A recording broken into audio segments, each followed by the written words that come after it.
Assalamualaikum, saya Siti Rasmul Binti Muhammad Hashim. Hari ini kami akan membentangkan tugasan kumpulan kami berkaitan isu semasa yang berkaitan dengan subjek kami iaitu infant and toddler. Ini kita sering dikabarkan dengan kes penculikan dalam kalangan kanak-kanak.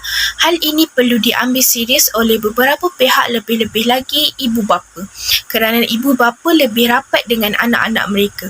Oleh itu, ini adalah beberapa punca berlakunya penculikan dalam kalangan kanak-kanak dan beberapa cadangan untuk membanteras kes penculikan dalam kalangan kanak-kanak. Punca berlakunya penculikan dalam kalangan kanak-kanak ialah sikap ibu bapa itu sendiri yang tidak menghiraukan diri dan keselamatan anak-anak mereka. Di samping itu, mereka meletakkan harapan sepenuhnya kepada orang gaji mereka untuk menjaga keselamatan anak-anak mereka. Dan mereka mengambil perkara ini bukanlah sesuatu hal yang serius untuk dipertimbangkan.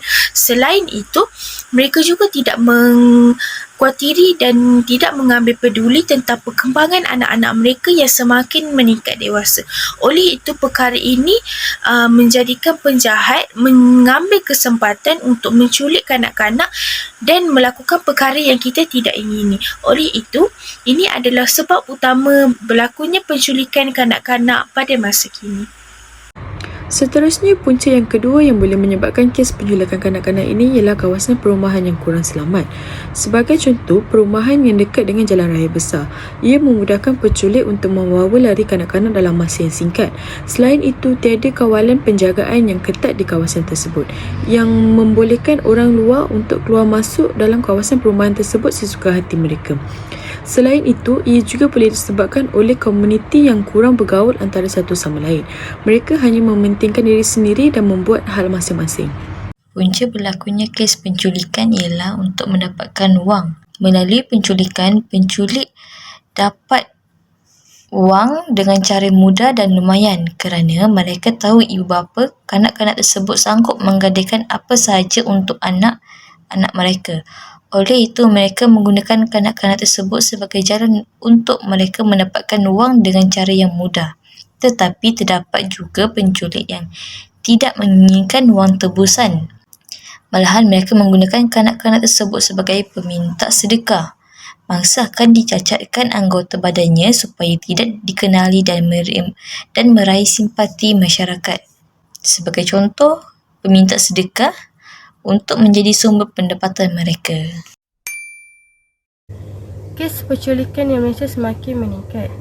Oleh itu, kes ini memberi pemerhatian yang besar kepada penjaga dan ibu bapa di Malaysia. Kes ini dapat dibendung sekiranya pengawasan di bawah ibu bapa anak-anak mereka sendiri. Kerana pengawasan oleh individu yang lain boleh berlakunya kecuaian dan kurang pemerhatian pada mereka. Ibu bapa mestilah memastikan anak-anak mereka sentiasa selamat. Ibu bapa mestilah memakaikan anak-anak mereka dengan pakaian yang terang, memimpin tangan mereka dan sentiasa bersama mereka di luar ketika mereka bermain di luar ataupun yang berjalan-jalan di luar. Didikan ibu bapa juga memainkan peranan yang penting. Sepertinya ibu bapa mengajak anak-anak mereka untuk mengatakan tidak kepada orang yang tidak dikenali dan menjerit jika berlaku paksaan.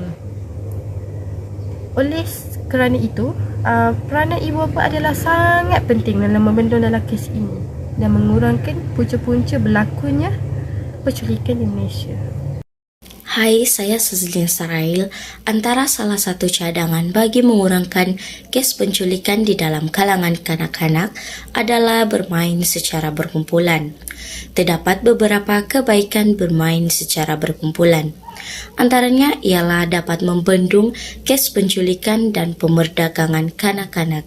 Hal ini kerana kanak-kanak itu tidak bersendirian dan di sekelilingnya mempunyai ramai kanak-kanak yang lain juga, terdiri daripada ibu bapa yang sedang memperhatikan pergerakan anak mereka masing-masing. Walaupun anak berada di tempat yang anda rasa selamat dengan orang sekeliling yang anda fikirkan tidak membawa masalah, jangan ambil mudah hal ini. Malah jangan letakkan 100% kepercayaan yang anak anda boleh menjaga diri sendiri, terutama anak anda masih di bawah umur. Selain itu, berhati-hati ketika memaknai foto kanak-kanak di dalam media sosial. Ibu bapa tidak perlu menyertakan maklumat peribadi atau lokasi semasa sekiranya hendak memuat naik foto di media sosial. Akhir sekali, kanak-kanak cenderung untuk berkeliaran di merata tempat. Cuba tetapkan peraturan supaya kanak-kanak mesti selalu memegang tangan anda kecuali anda memberitahu mereka tidak. Laksanakan peraturan ini di kawasan yang ramai seperti lapangan terbang atau taman hiburan. Akhir sekali, kesimpulan yang dapat dibuat ialah kita sebagai orang dewasa ataupun ibu bapa perlulah memberikan perhatian sepenuhnya kepada kanak-kanak yang sedang membesar. Ini kerana mereka merupakan penyumbang pada masa hadapan. Kita perlulah bersatu hati bersama-sama dalam membantras kes penculikan kanak-kanak ini. Orang awam boleh membantu dengan memberikan maklumat kepada pihak berkuasa supaya mereka mudah untuk mengesan kes penculikan kanak-kanak ini. Akhir sekali, menguatkuasakan undang-undang dan mengetatkan undang-undang supaya kes penculikan kanak-kanak ini dapat dikurangkan atau dibantras serta-merta.